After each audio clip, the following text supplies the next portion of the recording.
In World of Warcraft's near 18-year history as an MMORPG, it's changed. In fact, I would go as far to say it's changed quite a bit, sometimes for the better, sometimes for the worse. When Classic re-released in 2019 to massive worldwide success, it really became clear to what extent players did miss how things used to be, and now several years later, in its first expansion, it's still going strong. And many other MMOs have risen and fell under the name of the next WoW killer. None have succeeded. In fact, Blizzard took it upon themselves and have been having a pretty good go of doing it over the past 12 months. And it's no secret that WoW isn't the full MMO powerhouse that it once was, the game that dominated not only the MMORPG scene but online gaming as a whole. Despite everything though, it's still the home for what I believe is millions of players worldwide, and I'd wager is still easily one of the top 5 most popular MMOs to this day. And that is not a mistake, because there have been some things which WoW has done over the years. These quote-unquote right decisions or gameplay aspects have been at the core of WoW for over a decade,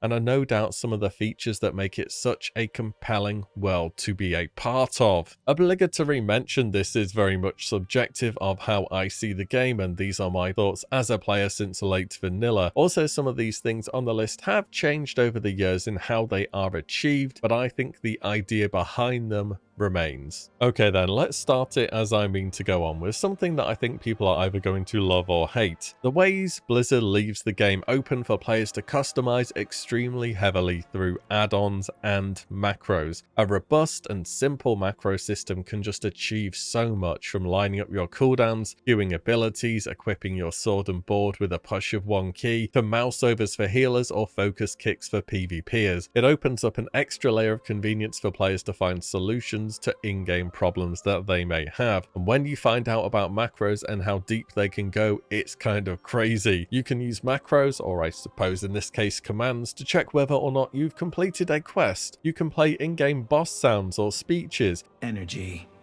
Power. My people are addicted to it. A macro on Lady Vash to let somebody know they have the tainted core is pretty standard. They simply have so many uses, and to me have always made the game overall better. This is a system which has existed since vanilla, from day one of the game, and over the years has been refined. Some functionality has been removed, such as cast random comes to mind, but it's still there in Shadowlands. I think the macro system for WoW has been a big positive, and is something that should be considered at an early stage in many games. And whilst the macros can be directly mediated by Blizzard, you then have the ways that they let players, well, have a massive degree of control over how their game looks, what features they want, and how much they can customize it through the use of add-ons. Now, add-ons haven't always been a positive. During Wrath of the Lich King, they were used for players to try and gatekeep lower geared people out of content through the gear score add-on. In fact, people would equip items that had absolutely zero relevance to their specialization solely to appear as though they had a higher gear score,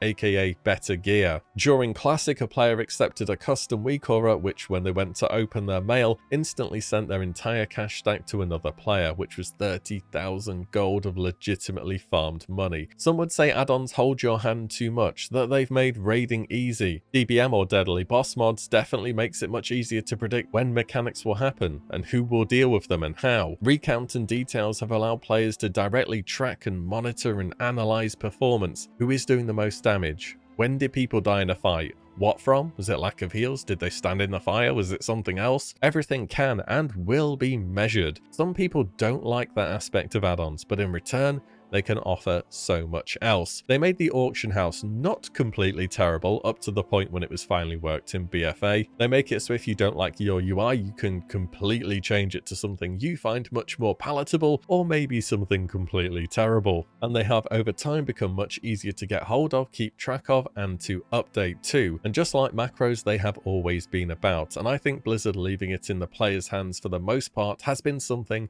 which has been a positive for WoW. Okay, next then, the combat in the game. It's probably the point out of everything I'm going to talk about here which has changed the most. It went from Classic and TBC to where you get your DPS rotation button and you just press that repeatedly.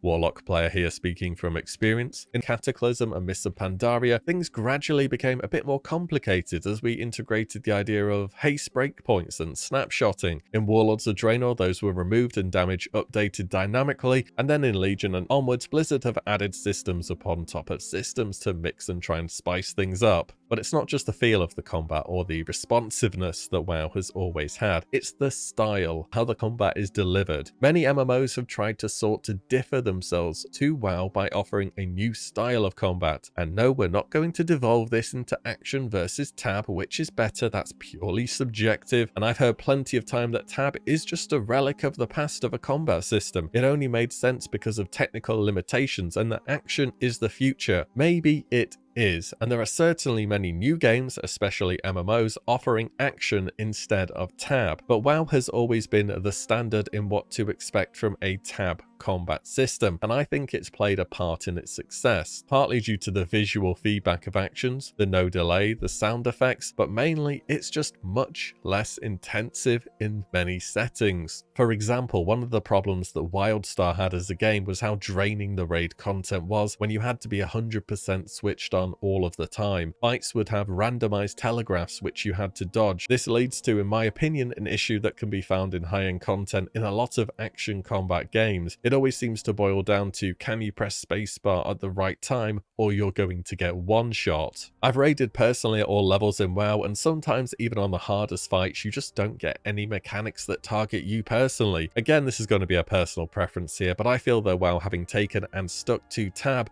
has been a good thing for it. Next one here is, I think, something which most people will be able to agree on: the actual world in the world of Warcraft.